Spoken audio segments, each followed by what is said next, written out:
with a very specific one in my country, the cleanup of the fuel subsidy regime in 2012 during my second stint as finance minister.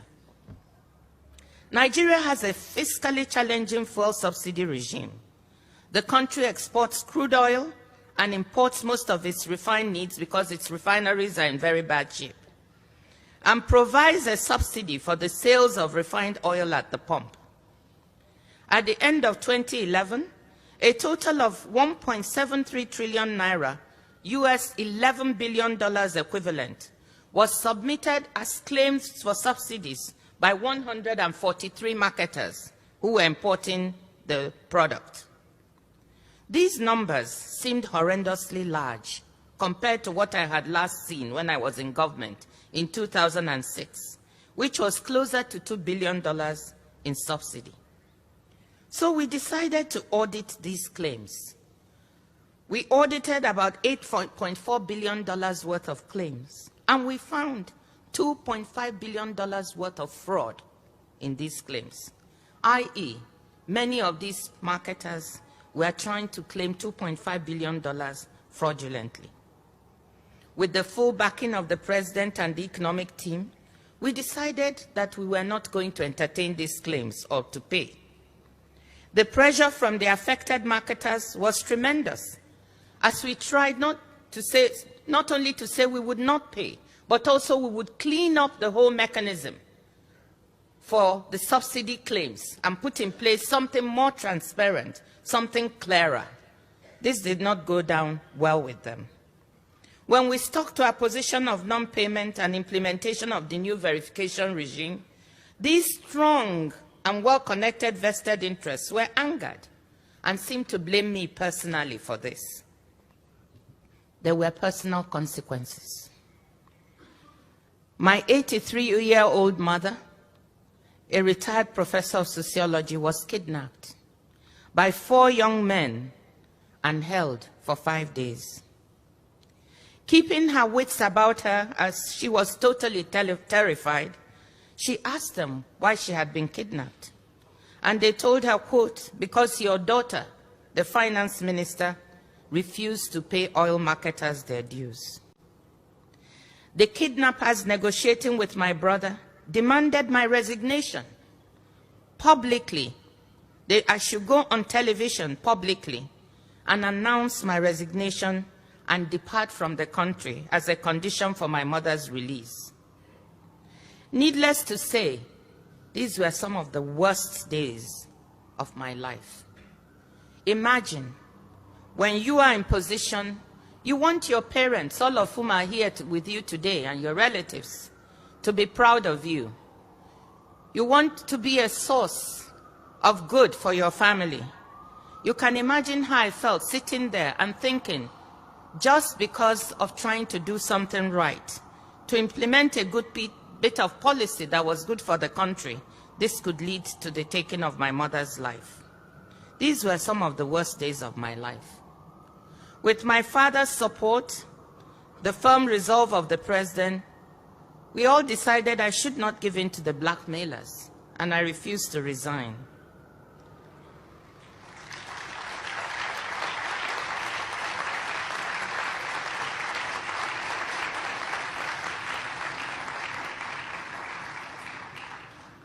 Following a manhunt, I'm sorry, I still feel emotional when I talk about it. And this story is not really publicly known, so this is probably the first time I'm giving the full details. Following a manhunt for my mother by police and security agencies, she was able to make a dramatic escape after 5 days in captivity, where she had only been given water and half of a sausage roll. So here was a well-justified cleanup and reform of a policy, but implemented in a dangerous reform environment where the losers in the reform, well-entrenched vested interests, decided to fight back to derail implementation. The decision not to resign was a very difficult and risky one. As it turned out, it worked. But there are days I ask myself, on my down days, what if it hadn't? What if they had gone ahead and murdered my mother as she overheard them planning to do with one of their handlers on the phone? Could I have justified trading off firmness on policy and standing up to blackmailers, implementing a good piece of public policy for my mother's life? What decision would you have made? Faculty, what decision would you have made?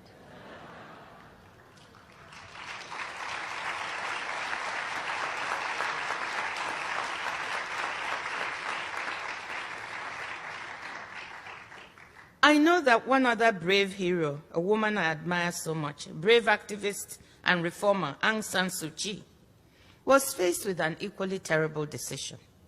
Leave Myanmar to be with her dying husband in England, I'm sure you all know the story, and never come back to finish the push for democracy in the country she loved, or stay and let her loved one, her husband, die without her by his side. She chose the fight for democracy, and I'm sure it's one of the most terrible and toughest decisions she ever had to make. Graduates, distinguished ladies and gentlemen, I believe I've made my point. In an imperfect world, good public policy has enemies and friends. It has winners and losers. It can result in tough, unforeseen choices. Sometimes you will find that no one can give you a roadmap, and you will have to invent and improvise as you go along. For that reason, to maximize your chances for success, do your homework beforehand. Be principled. Know what you stand for. Then find out who wins and make them your allies. Find out who loses and work out a containment strategy. I really didn't do that well. The good news is that the challenges in today's world are so many, you will not lack for jobs or a mandate to change the world. The further good news is that you have all been well equipped by this wonderful institution. You heard it. You have the skills. You have the capacity. And I sincerely hope you have the passion to take the challenges on. All I tried to do was to give you a bit of a hint of what politics can do and the political economy of very sound decisions, what that can mean in the real world. Let me conclude by leaving you with these thoughts by President John Adams. Quote, public business must always be done by somebody. It will be done by somebody or the other. If a wise man, and I added a wise woman, declines,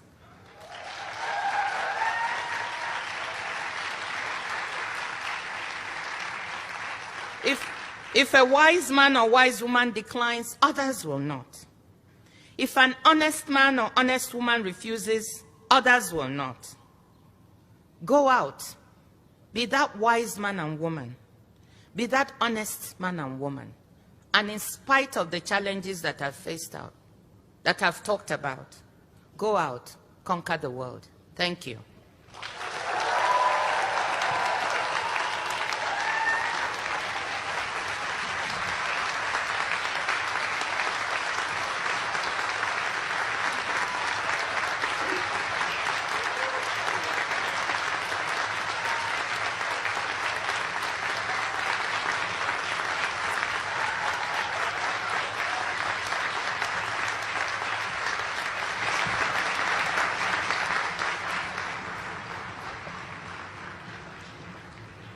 Thank you so very much, Dr. Okonjo-Iweala, for those insightful, powerful, important remarks. We're grateful that you have been with us today, for your inspiring words to our graduate, for your leadership and service, for your courage, conviction, and intellectual rigor. Please join me in thanking our guest again today.